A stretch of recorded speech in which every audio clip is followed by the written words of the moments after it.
Faith is a state of mind which may be induced by autosuggestion. All down the ages, the religionists have admonished struggling humanity to have faith in this, that, and the other dogma or creed, but they have failed to tell people how to have faith. They have not stated that faith is a state of mind, and that it may be induced by self-suggestion. In language which any normal human being can understand, we will describe all that is known about the principle through which faith may be developed, where it does not already exist. Have faith in yourself, faith in the infinite.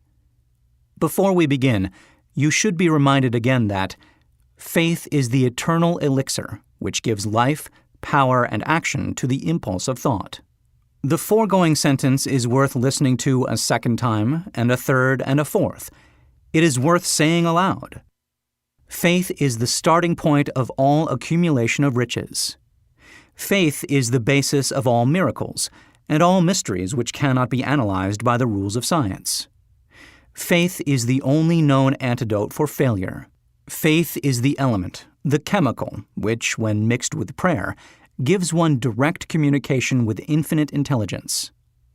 Faith is the element which transforms the ordinary vibration of thought, created by the finite mind of man, into the spiritual equivalent. Faith is the only agency through which the cosmic force of infinite intelligence can be harnessed and used by man. Every one of the foregoing statements is capable of proof. The proof is simple and easily demonstrated. It is wrapped up in the principle of autosuggestion. Let us center our attention, therefore, upon the subject of self-suggestion and find out what it is and what it is capable of achieving. It is a well-known fact that one comes finally to believe whatever one repeats to oneself, whether the statement be true or false. If a man repeats a lie over and over, he will eventually accept the lie as truth. Moreover, he will believe it to be the truth. Every man is what he is because of the dominating thoughts which he permits to occupy his mind. Thoughts which a man deliberately places in his own mind and encourages with sympathy, and with which he mixes any one or more of the emotions, constitute the motivating forces which direct and control his every movement, act, and deed.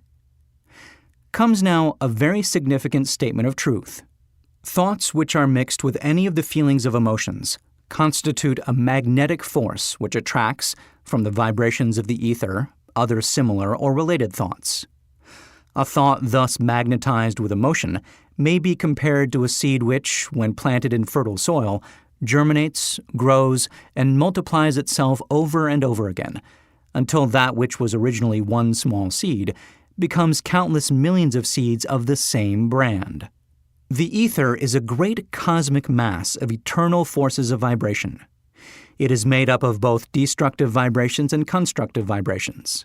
It carries at all times vibrations of fear, poverty, disease, failure, misery, and vibrations of prosperity, health, success, and happiness, just as surely as it carries the sound of hundreds of orchestrations of music and hundreds of human voices, all of which maintain their own individuality and means of identification through the medium of radio.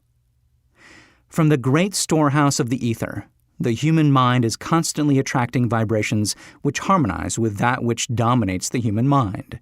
Any thought, idea, plan, or purpose which one holds in one's mind attracts, from the vibrations of the ether, a host of its relatives, adds these relatives to its own force, and grows until it becomes the dominating, motivating master of the individual in whose mind it has been housed. Now, let us go back to the starting point and become informed as to how the original seed of an idea, plan, or purpose may be planted in the mind. The information is easily conveyed. Any idea, plan, or purpose may be placed in the mind through repetition of thought. This is why you are asked to write out a statement of your major purpose, or definite chief aim, commit it to memory, and repeat it in audible words day after day until these vibrations of sound have reached your subconscious mind. We are what we are because of the vibrations of thought which we pick up and register through the stimuli of our daily environment. Resolve to throw off the influences of any unfortunate environment and to build your own life to order. taking inventory of mental assets and liabilities, you will discover that your greatest weakness is lack of self-confidence. This handicap can be surmounted, and timidity translated into courage, through the aid of the principle of autosuggestion. The application of this principle may be made through a simple arrangement of positive thought impulses stated in writing, memorized and repeated, until they become a part of the working equipment of the subconscious faculty of your mind.